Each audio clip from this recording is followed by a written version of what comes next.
എല്ലാ മാന്യ പ്രേക്ഷകർക്കും ഹക്കോസ് കാർട്ടൂൺ അക്കാദമിയുടെ പുതിയൊരു എപ്പിസോഡിലേക്ക് സ്നേഹപൂർവമായ സ്വാഗതം. ഇന്ന് ഒരു പ്രത്യേകതയുണ്ട്. നമ്മൾ ഒരു കാർട്ടൂൺ വരയ്ക്കുന്നതിൻ്റെ ഡെമോൺസ്ട്രേഷൻ അല്ല, നമ്മൾ വരച്ച കുറച്ച് കാർട്ടൂണുകളുടെ ഒരു എക്സിബിഷൻ പോലെ ഒരു സംഭവമാണ് ഇന്ന് കാണിക്കുന്നത്.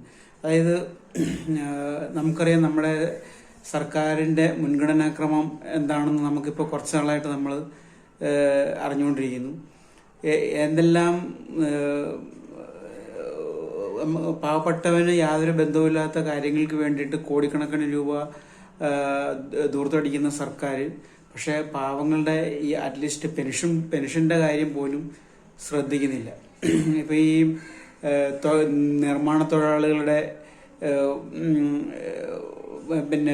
പെൻഷൻ്റെ അവർ അംശാദായം അടച്ച ആൾക്കാരാണ്, പക്ഷെ അവർക്ക് ഒരു ചികിത്സയ്ക്ക് പോലുമുള്ള ഒരു സാമ്പത്തിക സ്ഥിതി അവർക്ക് കിട്ടുന്നില്ല. അങ്ങനെ നിരവധി തൊടുന്ന രംഗത്തെല്ലാം കുടിശ്ശിക, കരാറുകാർക്ക് കുടിശ്ശിക, എല്ലാവർക്കും കുടിശ്ശികയാണ്. പക്ഷേ ഇവരുടെ ദൂർത്തടി ഒരു നിർലോഭം തുടരുകയാണ്. ഇപ്പം തന്നെ കഴിഞ്ഞ ദിവസം കെ രമ നിയമസഭയെ ചോദിച്ചു, 7 ലക്ഷം രൂപയ്ക്ക്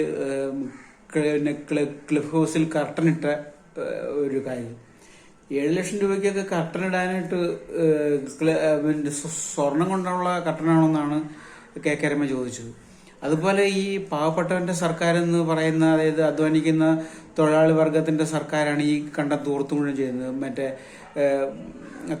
തൊഴുത്ത് വയ്ക്കാനായിട്ട് ലക്ഷങ്ങൾ, ചാണകക്കുഴി കുഴിക്കാനായിട്ട് ലക്ഷങ്ങൾ, ലിഫ്റ്റ് വയ്ക്കാനായിട്ട് ലക്ഷങ്ങൾ, അങ്ങനെ എല്ലാം തൊടുന്നതിന് മൊത്തം ദൂർത്താണ്. പക്ഷേ പാവങ്ങൾക്ക് പെൻഷൻ കൊടുക്കാനായിട്ട് ഈ സർക്കാരിൻ്റെ ഖജനാവിൽ പൈസയില്ല. ഈ ഒരു അവസ്ഥയിൽ നമ്മൾ ഇതിനെപ്പറ്റി വരച്ച കുറച്ച് കാർട്ടൂണുകൾ കോർത്തിണക്കിയ ഒരു ഡെമോൺസ്ട്രേഷൻ പോലെയാണ് ഇന്ന് അവതരിപ്പിക്കുന്നത്. എല്ലാവരെയും ഈ ഡെമോൺസ്ട്രേഷനിലേക്ക് സ്നേഹപൂർവ്വം സ്വാഗതം ചെയ്യുന്നു.